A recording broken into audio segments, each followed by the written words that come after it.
This is Dune Talk, a DuneNewsNet.com production. Join us now for the latest Dune news, reactions, and lively discussions. What an amazing trailer. Wow. Hey there, welcome to our official Trailer 2 reaction on Dune Talk. You're watching or listening to the official show of DuneNewsNet.com. Since 2021, we've been covering everything happening in the universe of Dune. In less than 4 months, Dune Part 2 is premiering in theaters, and it's getting hard to contain all of this excitement. This is Marcus Gabriel, your editor at DuneNewsNet.com, and I'm here with the Dune Talk regulars. Hey everybody, it's Garin. Excited to talk about this trailer number 2. Didn't really see this coming until I started seeing and hearing some of the buzz out there, but I'm really excited to hear what the other guys have to say, but I'm also excited to share what I'm going to talk about. It may have something to do with thopters.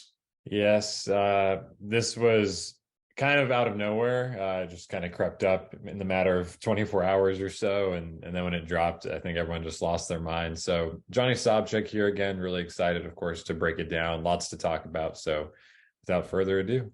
Simon Dowdy here, like the boys have said. Kind of surprised because we just had the first trailer a couple months ago, and there was rumors, but when I saw it, I was like, well, crap. I turned around and looked at my fiance and I was like, well, that's the greatest movie ever made. Plus, today's show is at an EU-friendly time, and we're happy to have Mark, also known as DuneInfo, joining us this episode. Yeah, an amazing week. Came out of left field. Knew something was coming, but didn't know if it was just going to be another poster or headshots or what. So completely floored that we got another trailer so soon, and wow, what a trailer. Awesome. It's time for some trailer talk. Dune Movie News. So on June 28th, as we were alluding to, you may have noticed that the official Dune movie account suddenly became very active on social media, teasing with the hourglass. And sure enough, the very next day, we got Dune Part 2 official trailer 2. And that clocked in at 3 minutes of stirring footage from the movie. So let's hear some further first reactions. Overall thoughts when watching this second trailer. Mark, you go ahead and kick off. I was very surprised. I was very impressed. It shows a lot, and I think they've said before that it's a war movie, and this very much felt like a war movie. There's a lot of action, a lot of explosions, a lot of conflict in there, yeah, it's amazing. Speechless. Yeah, I think that I obviously echo everything Mark just said, and Mark, it's great to have you on the show once again. This, as Mark said, it definitely ups the ante compared to the first trailer, which I loved the first trailer. I think we all really liked it. And it got overall, it was received very well. It wasn't labeled as a teaser, but it didn't show off a ton, and it wasn't overly long. Whereas this one all bets are off. It just completely goes all in. And I, as again, a fan of the book, a fan of the first movie, yeah, this is everything that I want to see in this movie. And I am so excited, and I'm not shocked because, hey, I've been saying all along it's going to be really, really good. And I knew it was going to be better than the first one. And I'm the biggest, I think, Villeneuve stan here, probably just because of all my exposure to his older work from over 10 years ago now. But yeah, it's everything that you would want to see and you would expect to see from Villeneuve.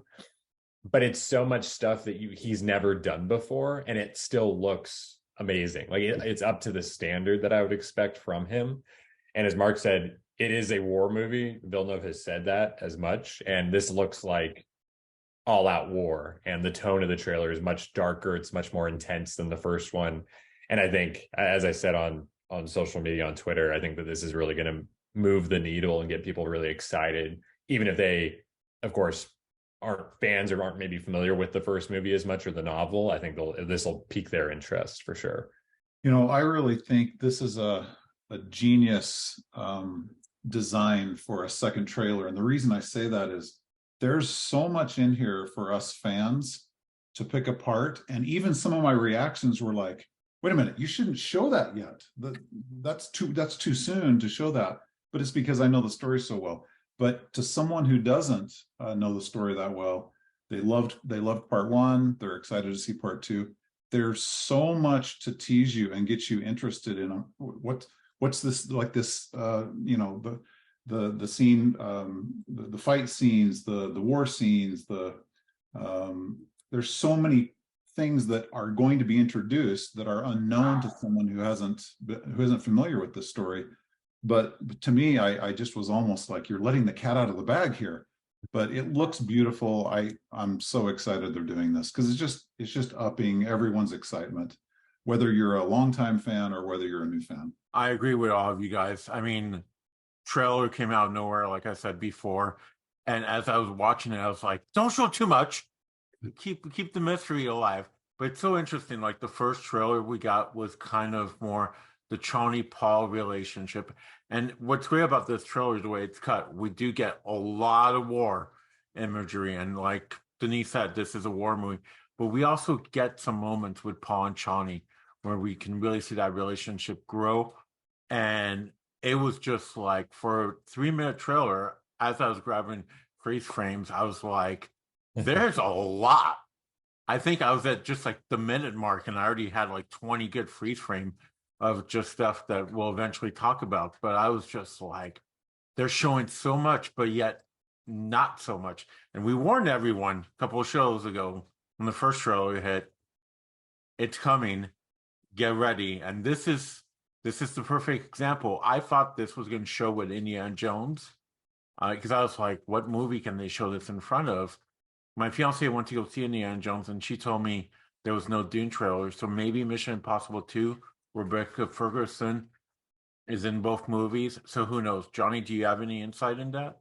I think that this is timed really well for Mission Impossible, like you said, with Rebecca Ferguson. And then, of course, that's a big, that'll be a big IMAX movie. And then Oppenheimer shortly after that, also in July, also a huge IMAX movie. So yeah, I can't wait to be in the theater watching those movies. And when this trailer comes up, it's obviously just a brief taste, but it's going to be very, very startling, I think, to see it in its full glory. And to all of your points, because you've all touched on it just real quick, in terms of like how much they show, and like, if you haven't read the book and you don't know what the story actually is or what the narrative is, I feel like if you watch this, yes, there's a lot of action, there's a lot of different like explosions and crazy things happening, but unless you know the structure and like how things play out and like what order and whatnot, I feel like it's very hard to gauge like what is actually going on, which is good.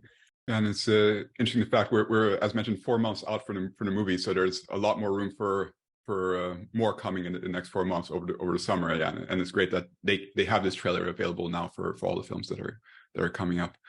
So next, let's go into highlights and key shots of the trailer. As we said, there's a lot happening here. Like before the show, we were deciding what topics to discuss, and even after several of us had shared our list, there were still so many moments to choose from. So we are going into details now. However, have no fear, there's no major spoilers on this episode, but there may be in the future episodes. So the biggest highlight, at least from my perspective, is that we got to see the Emperor. So we got to see Christopher Walken as Emperor Shaddam IV, so the head of House Corrino and the ruler of the known universe. And yeah, I have to say, like, if there were any doubts about him in this role, because I know that some people were concerned, okay, can he really like play a serious role? I mean, like, he came across like very serious in the trailer to me, and like convincing in terms of someone who is wielding all this power, but at the same time it's really weighing on him. Like, he has to deal with enormous pressures from his side. And I really loved the world building there, because we see not only the first appearance of him, but we see the first line where he's talking to Paul and addressing him and like saying like, your father was a weak man. And although like this movie is going to be like fast-paced, potentially a lot of action, it's clear that they're also taking time to make those connections, because of course the Emperor did know Duke Leto, and like they were distant cousins, and they had that relationship, they had that conflict before. So it's great that we're being able to like see the story connections in that way. So yeah, really excited to see more of the the Emperor, and yeah, I'm convinced. I was pleasantly surprised when you see the Emperor, and when you first see that shot of like the greenery, I was like, "What is that?" And as soon as you see the chess game that they're playing, I'm like, "Oh, okay, it's Kaitan." Now it makes sense. But I was so into the world of Arrakis, and I didn't even think about Kaitan at all. But me being the Christopher Walken fanboy, and if you've listened to the show or watched it before, I just love how he says Foo Fighters, and I was really hoping that he was going to say, your father was a weak man. He was no Foo Fighter, but no. But honestly, the performance by Walken, and if you look at the beautiful, and I know Johnny tweeted something out about Greg Fraser's cinematography again, just nailing it. If you look at Paul's crest knife, when he goes in and out of focus, you can actually see Walken in that shot.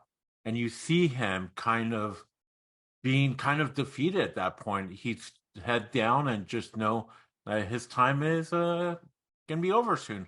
I think we might get another trailer before the 4 months are over, the more I think about it. When I saw Walken, I was very surprised because they've kept the cards close to the chest on him so far. So I wasn't sure when we'd see him in the trailer or not. So to see him so soon after the last trailer was fantastic. And yeah, at the end there, you can see he's the defeated man. And you get a better view of his costume as well in that short scene. And he's wearing the white, which I suspect is the Sardaukar, his official sort of royal Sardaukar outfit. But yeah, it's my jaw dropped when I saw him. Simon made a good point. You do, and a lot of people didn't notice it, or at least didn't notice it the first time you watch it. I didn't until I went back, but you do see him, the Emperor, before we get the close-up of Christopher Walken, which I think is pretty cool. Again, for someone that has no familiarity, they're going to be like, they're not going to register that whatsoever, which I think is a fun little trick. But yeah, I think he has a great presence in the trailer, even though he's in it for only a few shots. And we talked about how would he play the character, how would Villeneuve direct him, what kind of energy would he bring to it. I think it's just so great seeing him in those couple shots, and he only has really a couple lines because he talks to Paul directly, and he talks about Duke Leto and calls him a weak man, but there's another line prior to that where he says, deal with this prophet. And we don't really know who he's talking to necessarily. It could be Irulan, could be the Baron. But I also love how that ties right into the shot of Feyd when he says that, and the blades that he has. So I think it was just really well cut together. But it just reminded me, I think, overall with him of how great he is. He is a great, like one of our greatest living actors. And I think that it's nice to see him in such a, big role, but another like more dramatic, darker role. Even those couple shots, his eyes are just, like daggers, and he just has that weight to him. So I can't wait to see more. And I figured we would see the Emperor in the second trailer. It just didn't realize, of course, that the trailer would come this soon. So I'm glad that they're highlighting him just a little bit.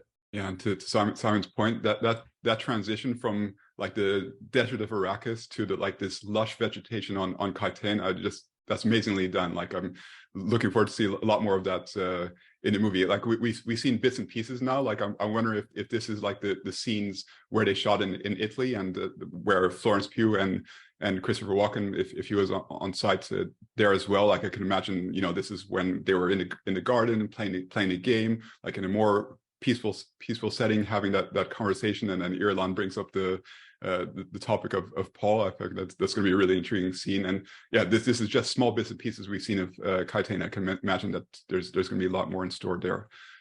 Going to Giedi Prime, so we got to see a lot more of the black and white arena scene where Feyd fights Lieutenant Lanville. Johnny, what are your thoughts now that we've seen a lot more shots of that section?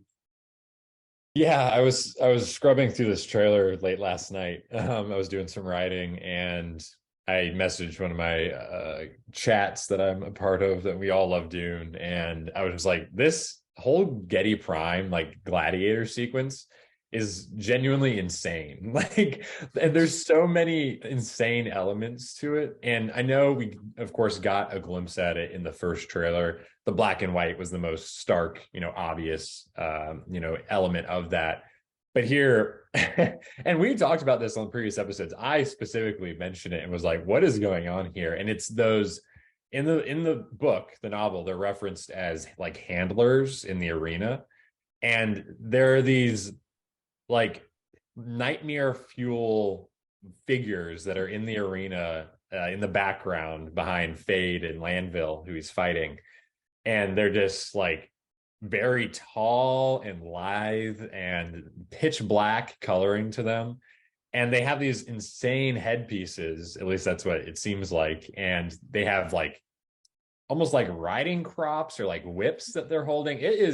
It's very, very interesting. And of course, it's all in the background. It's not really drawing your eye to it necessarily, at least in these short edits. But that to me, I just can't, it's so minor. And who knows, that may be the full extent that we see or hear of these things in the movie.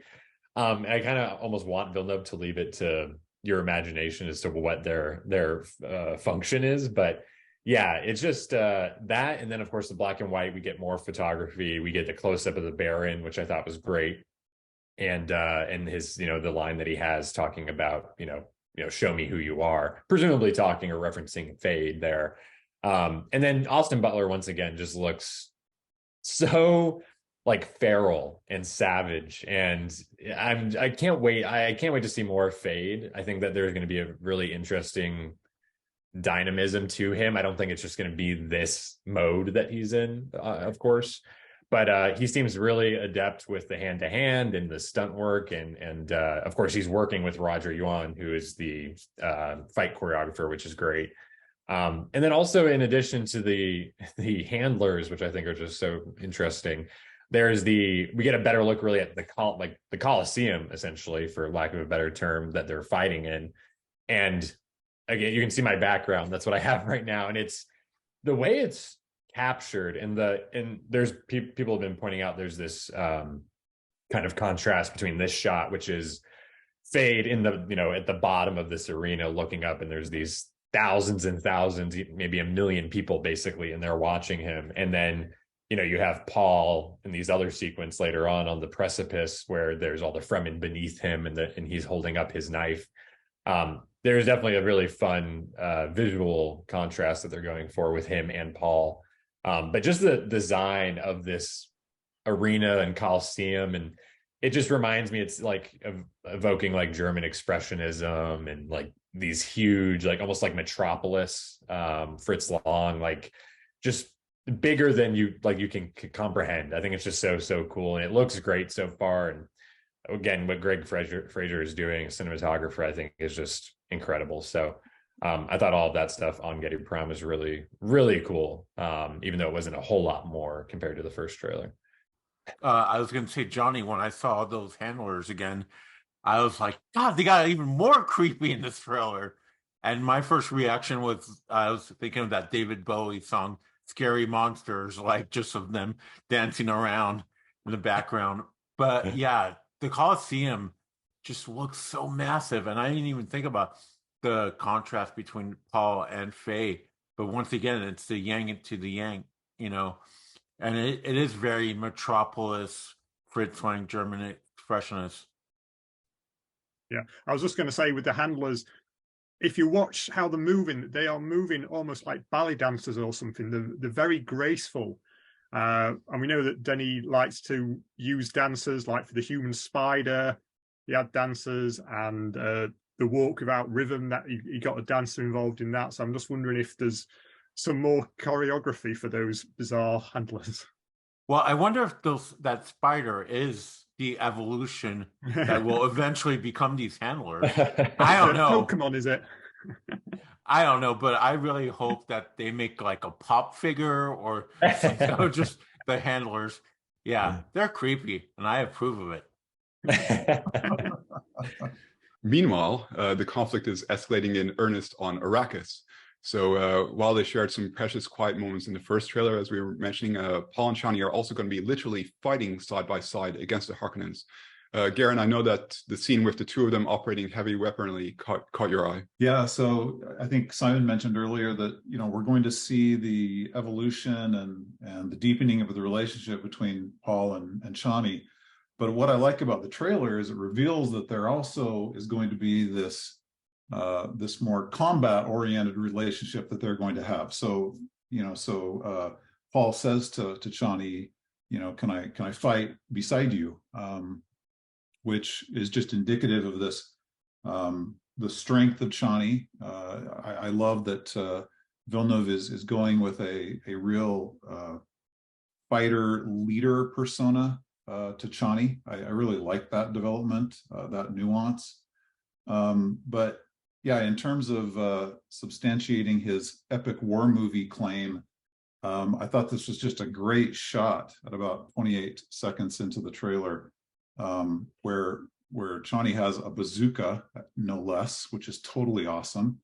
And it's just, I like how Paul is assisting her with that reload, you know, and she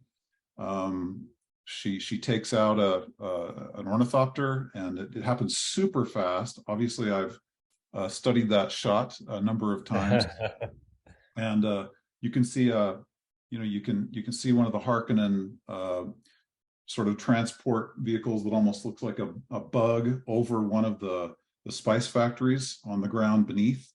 But then in the foreground, you've got a thopter that gets taken out by this bazooka. So again, if this is just hints and quick images of our epic war movie that Villeneuve's crafted here, how cool. I mean, I just love that. I love the expansion of the conflict, and that is shown visually through war scenes. And it is a war. It's a battle for their survival, for the Fremen, and there's so much at stake here.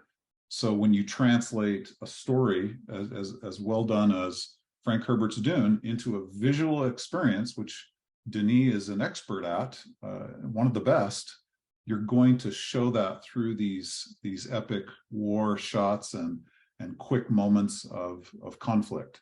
So yeah, it happens super fast. Obviously, they know we're gonna pause and study every shot, but I want to know what it is that's actually being, you know, what is the ammunition in that bazooka, right? What's actually coming out of it and hitting this thopter. I want to know all that, but maybe you guys have some theories. But anyway, just a fun little sequence right there. Yeah, there's a great shot as well when Cheney brings up the bazooka. In the viewfinder, you can see the reflection of the thopter against the sun for a split second just before the logos appear. So I knew you'd like that, Garin. Well, Garin, I was gonna text you, but I wasn't sure if you saw it or not. With just a screenshot of the ornithopter blowing up and being like, "Sorry, dude." Did you cry a little bit? Were you okay when you saw the ornithopter blow up? Okay. Real quick, just to echo that. Yeah, I think it's going to be such a different movie. It's hard to really like wrap my brain around it, I feel like, because again, we haven't really seen Villeneuve do something like this before. But I guess I'm just thinking of the harvester scene in part 1, which is, you know, very, yeah, it's epic, I think, for lack of a more descriptive term, but like the scale of it, and, you know, the people running on the ground, and then you have the harvester that's massive, and the worm that shows up, and just the way it's edited and the precision of the, you know, the timing of it all. I'm just so excited to see. It seems like we're going to have multiple, you know, many sequences like that, including this, like, which looks like an ambush sequence, basically. In fact, there's even a little shot, very, very quick, prior to the bazooka moment, where you can see it's a group of Fremen. I think when Paul talking about fighting like with the Fremen, or Chani talking about it, and they're like running and like sliding under like the treads of the harvester, which is, again, just so cool, just the scale of it, and just knowing that they built like that practical like piece of it, like a tunnel. And I'm just so excited to see how this whole thing like plays out in sequence, because it seems like it's going to be pretty lengthy and pretty intense. So it's just again, upping the ante, as we've said, in terms of the scale of the action and the what we're seeing in terms of combat and weapons and things of that sort. Yeah, it's a huge conflict that's erupting here, and like we start seeing like how Paul's visions from part one are coming to play. Mark, what did you make of the scene with Paul calling out to Chani and she and the other Fremen are fighting on the plains? Yes, so I think there's a little bit of trailer trickery going on there, because I don't think Paul's just stood there watching hundreds of Fremen charging to battle. But yeah, certainly that scene of Chani running across and taking out Sardaukar is staged and framed, and even some of the moves are very, very similar to Paul's vision when he's in his golden armor. So I'm wondering if that's, Paul's vision coming true, but just with a slight twist. The future has changed a little bit, and instead of him leading the army, it's Chani leading the army, because the move, she kills the Sardaukar and looks directly into camera. Exactly. If you play the two scenes side by side, it's very, very similar. And what's great about that as well, in the background, you can see the Emperor's steel tent, and you can also see just in a couple of frames there's like cables or something that are running up. And then at the end, when you see that, so seemingly the Emperor's tent is underneath the Herald of the Change type of ship. So I don't know if it's suspended from that or lowered down or what's going on. But yeah, it's a fantastic looking scene, and I think it looks the vision scene in part one. A lot of people didn't like the CGI nature of it. But this one looks really more textured and substantial. So, yeah, looks great. Yeah, two things real quick, Mark. I agree with all your points there, especially the parallels between this sequence and the one from part one, but also how this is different and improved in some ways. Yes, there's definitely some trickery going on. As a matter of fact, I think he's yelling for Chani, and then later on in the trailer, or maybe earlier, I'm trying to remember the exact sequence, there's a shot of them kind of embracing, like on a dune. I think that is tied into that moment. Whatever that moment is, it's hard to tell exactly what's going on. And then also you mentioned Chani kind of leading this force potentially. When you go back and you look, there's one of the very last shots of the trailer. There's the two armies charging one another. And if you look closely, there's one Fremen in particular that's like out front, basically, of the main force. And knowing that Chani is involved in this battle, I'm wondering, who could that be? Could it be Chani? Could it be Stilgar? Gurney? It's interesting if there's something more substantial or specific going on there in that the way that's all shot, kind of framed.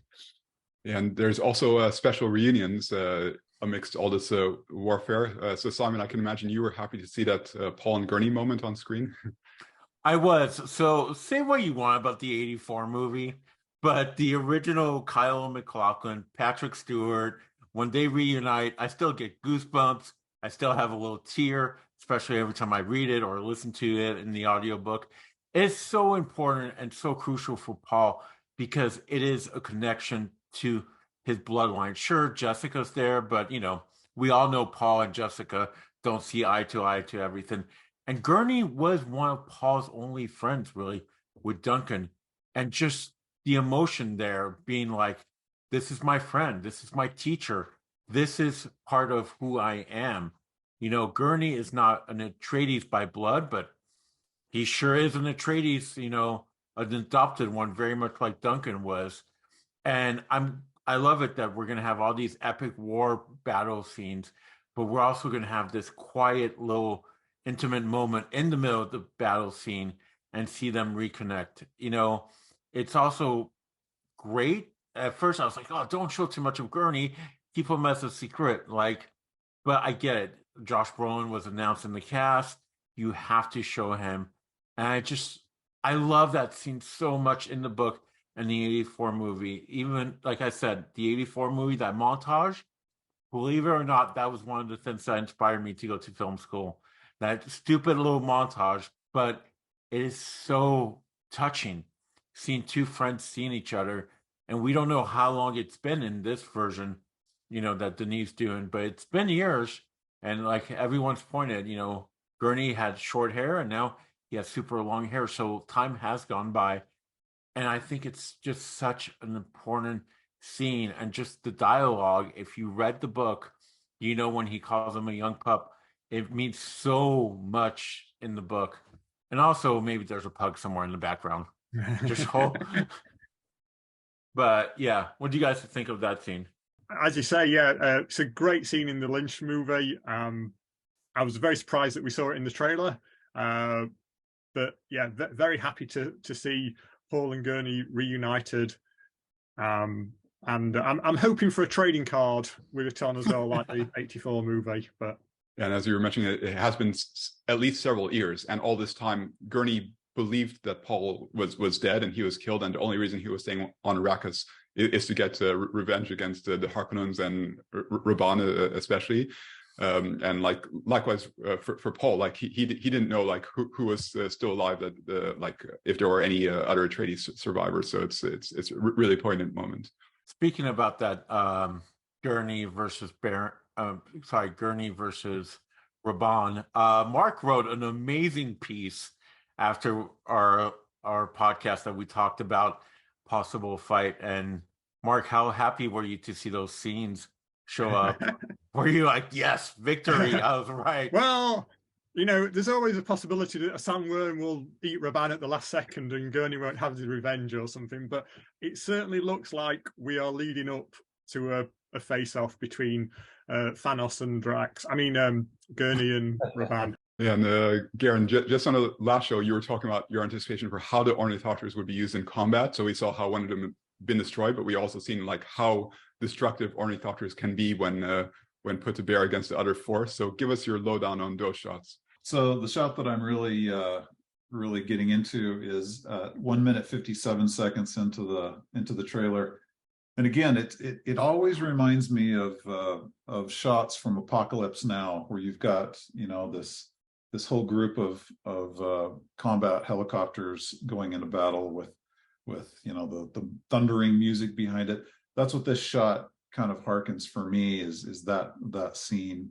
But what I like about this scene is this is just full on get down and dirty war stuff. It's just battle, and I can't believe that I thought we might not see Ornithopters in part 2. I can't believe I even got worried about that, because I think we're going to see not only Ornithopters, but they're going to have all kinds of ordnance loaded onto them. There's going to be new weapons. And if I'm right, at that image at 1 minute 57 seconds into, I'm seeing an Ornithopter that I don't know if I've seen before. Maybe it's an angle and maybe something's blurred. So it's one of the Thopters I've seen before. But if you look right in the center of that image, and if you play that scene a few times, it's almost kind of a round potato-shaped Thopter with wings that are a little bit higher up. Maybe I'm wrong, but it would be kind of fun to see some different designs. But thankfully, the most beautiful design, which is the one we all know, there's many of those in that shot, and they're just launching a salvo. I'm not exactly certain. It looks like they're either hitting the shield wall, or they're hitting a shield or something in that shot right there. But yeah, I just, again, it's more evidence that we're going to get the war movie we all hoped for. And the trailer unveiled a lot more of the Sietch interiors, where we're going to be experiencing more of the Fremen culture. Johnny, interesting to hear your perspective on the set design of these pretty impressive new locations. Yeah, and even just touching on one thing that struck me throughout the trailer is, and even just touching on what we were talking about with the Thopters, launching an attack. These bombs that go off, they go off on the side of this rock formation, but they're also bombing the ground in front of it. I think we're going to be seeing, now, again, I'm not the Dune expert like all of you are, but from what I remember, I don't remember if they ever say if there's like various types of like Sietches or like Fremen living arrangements or like strongholds that they have like across Arrakis, but it seems like there's definitely multiple Sietches that we're going to see like throughout the movie. And so that one that we just touched on, there's that. There's also a shot earlier in the trailer, very, very front of the trailer, where we see a kind of an expanse of desert. I think it's right after maybe the studio logos or before. But there's just a big expanse of desert, and then there's like a bubbly, like kind of rock formation. And you can see, if you look in real closely, there's like holes basically like on top, which perfectly lines up with what we see later in the trailer when Paul's delivering his speech, and you see this enormous cavernous underground area, and there's holes in the top of it with light coming through, which is a really amazing shot, the way it's designed and everything, because the light with these different holes punctured throughout just gives you an idea of how big this place is, even though it's so dark. And then also how many Fremen are actually in there. And that seems to be where, again, Paul is delivering this kind of speech rallying the Fremen. You can compare that to, for example, the other shot early in the trailer where there's a barrage from some other version of like a Harkonnen like war ship of some sort. It's not an ornithopter, but it's like an upright kind of vehicle, and it's launching this attack and blasting this kind of almost like a hillside.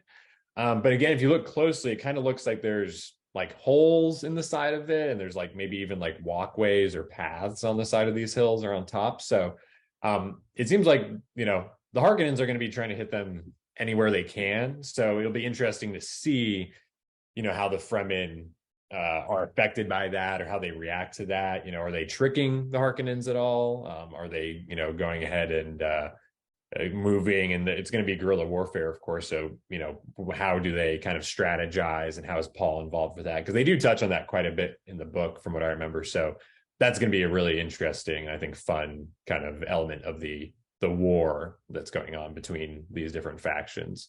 Did anyone think of Slave One from the Star Wars universe? Yes. In that ship?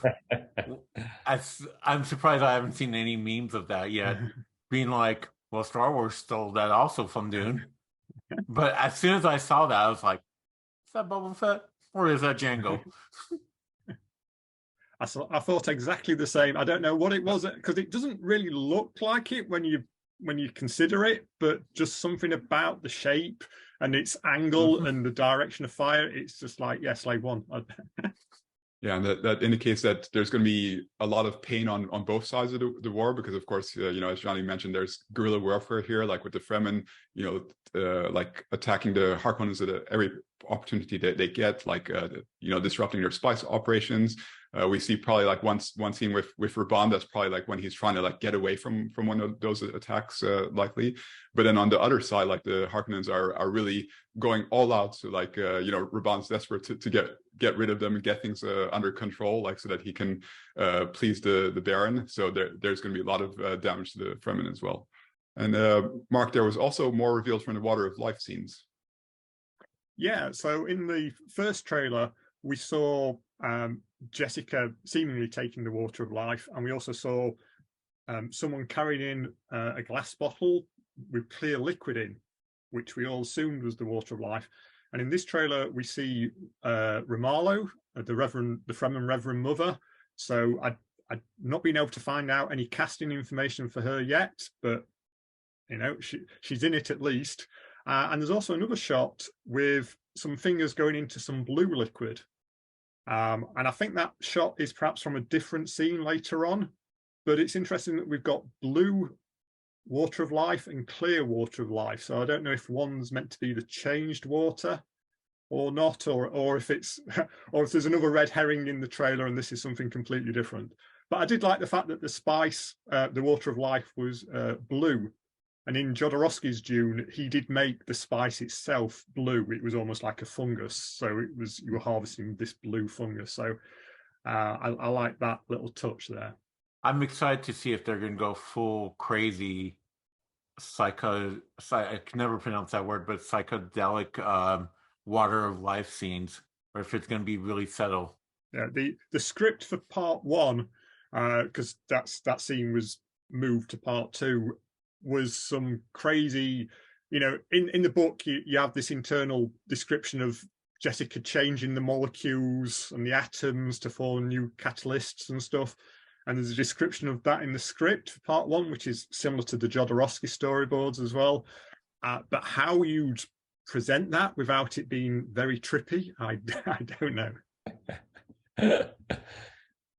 Well, and Villeneuve would, if he did it, he would do it in the same style that he's done kind of Paul's visions in part 1, right? I mean, unless I'm wrong, I can't see Villeneuve really going so far off of his palette of colors, as it were. You know, I mean, he's introduced this world with kind of some boundaries and rules for us to buy into in part 1.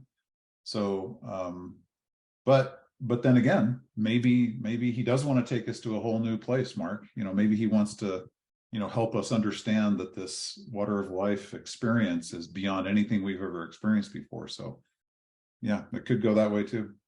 Yeah, that's a good point, Garin and Mark. I think that's an interesting, you know, there has been this like consistent idea of what it would be like on screen, and we haven't actually really gotten to see it, at least from Villeneuve's point of view yet. So I'm really, really curious. And we know, you know, we have examples of Paul's visions, how that's kind of shown. But even then, like, you know, this process that Jessica is about to go through is so different, really, from anything else that we've seen in the part 1, for example, like for a character to go through an experience. So, you know, even just the way she throws her head back, it definitely feels like there's going to be a very intense, like, I don't know. Like, I think there could be a very different way for Villeneuve to approach that. And we know even in the trailer for this one, we know Paul references his visions, and there's a shot, for just example, there seems to be a woman walking like on the desert. And it's very like shallow focus, like it's very low to the ground. There's bright like yellow light from behind with the sun. You know, is that from actually from one of Paul's visions? Is that from Jessica going through the, you know, changing of the water? Like what? It's what I still love at this point. Even for us, like we and you guys especially know Dune better than anything. We still can't really figure out like what's what, or, you know, what to expect from certain things. So I think that's just gets me more excited talking about it. Hey, maybe he invited Jodorowsky to direct that scene. Who knows?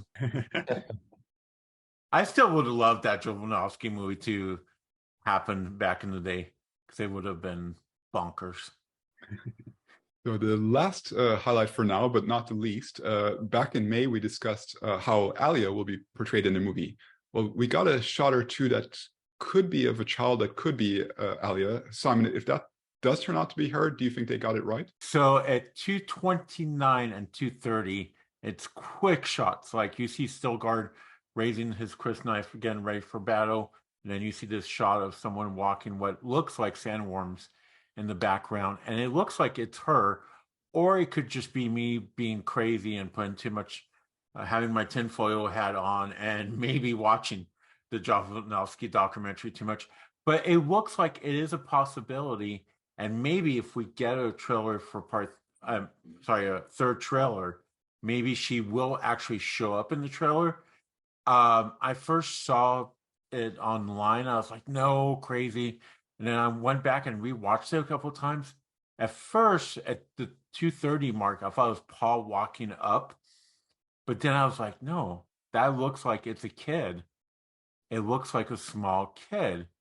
And it would be great kind of hinting at her and not saying anything about her just yet. Or even if we do get another trailer, we don't even get her.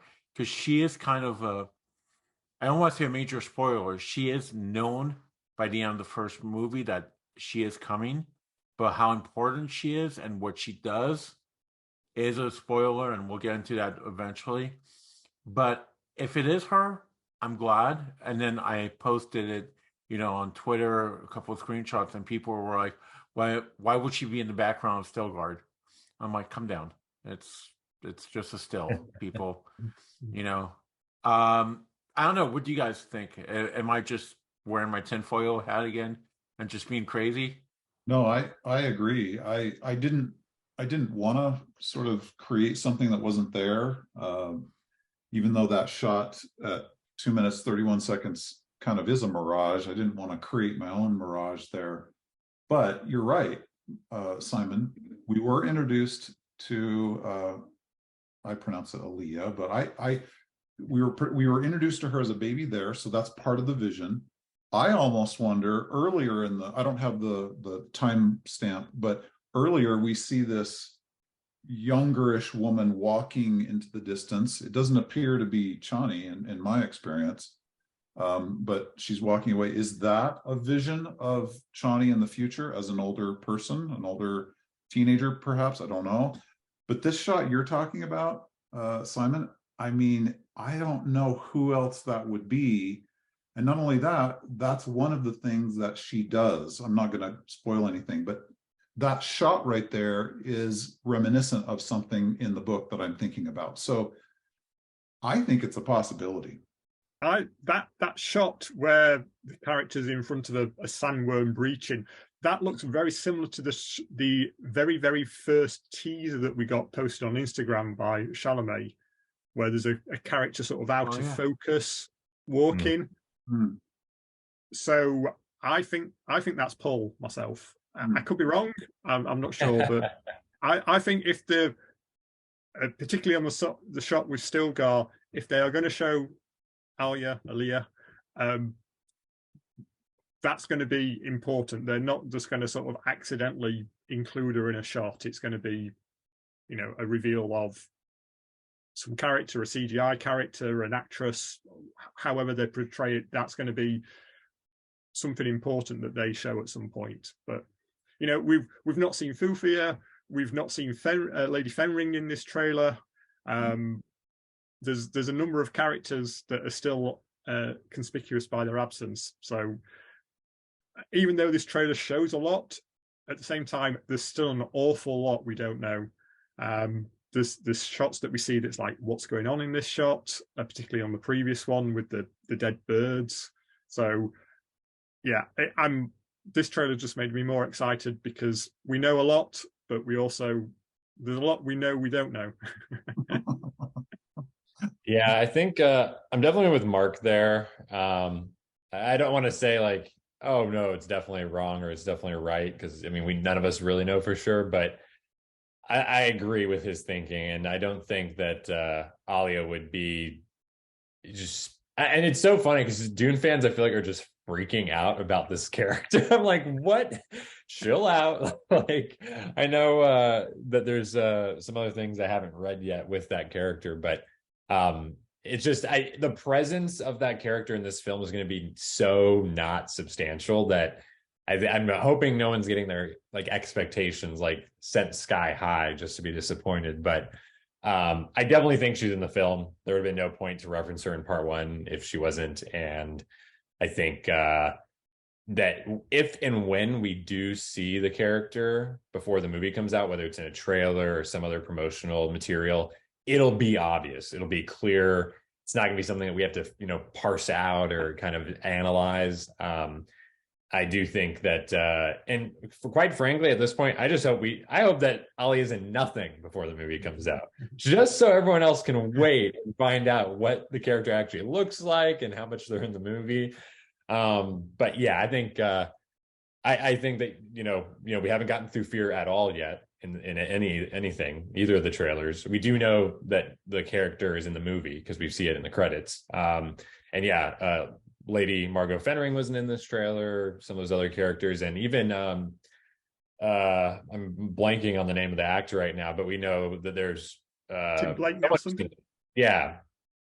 Tim Blake Nelson, who's been cast, but we don't know who he's playing yet.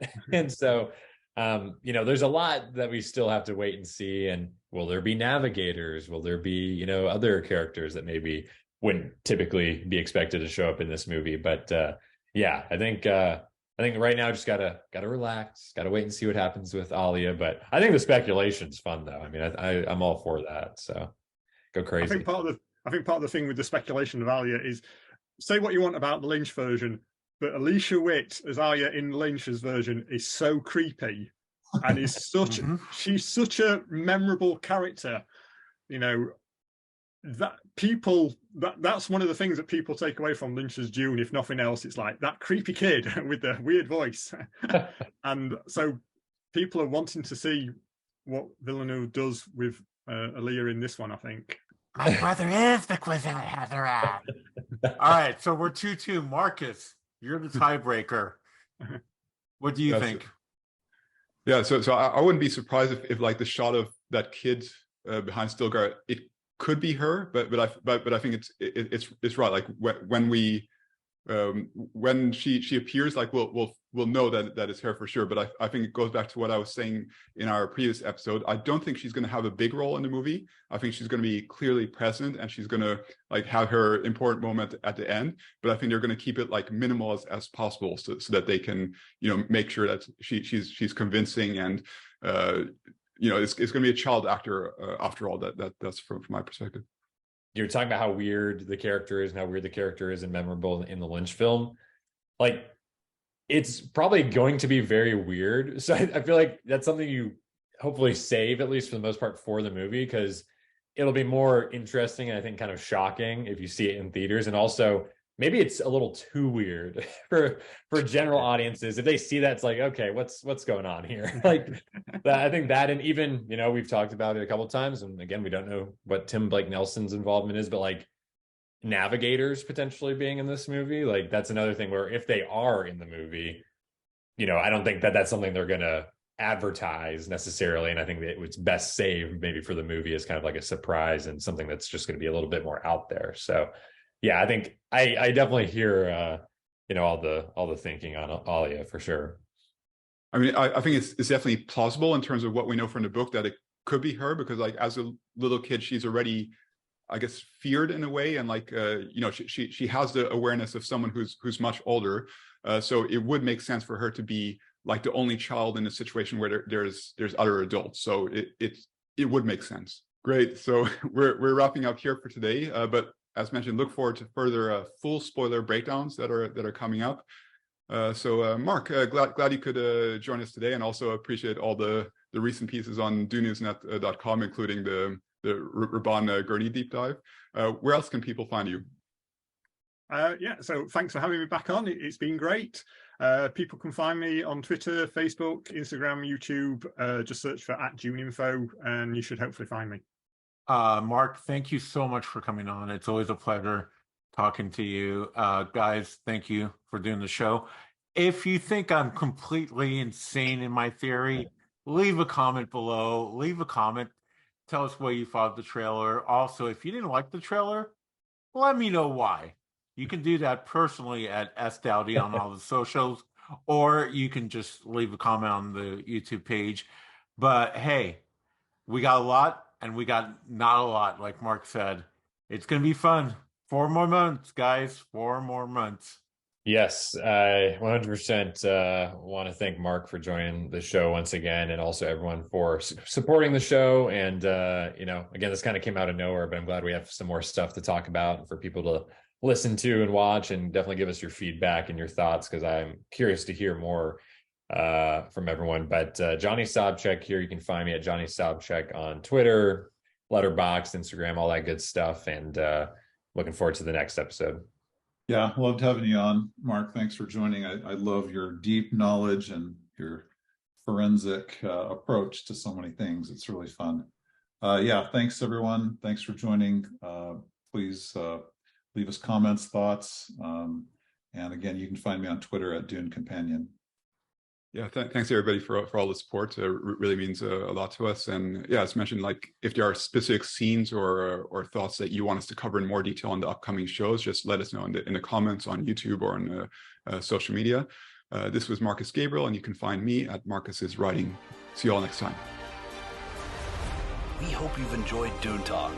Remember to like, subscribe, and turn on notifications so you know when the next episode drops. Stay tuned to DuneNewsNet.com and add us to your social feeds. Be the first to hear breaking news and reviews.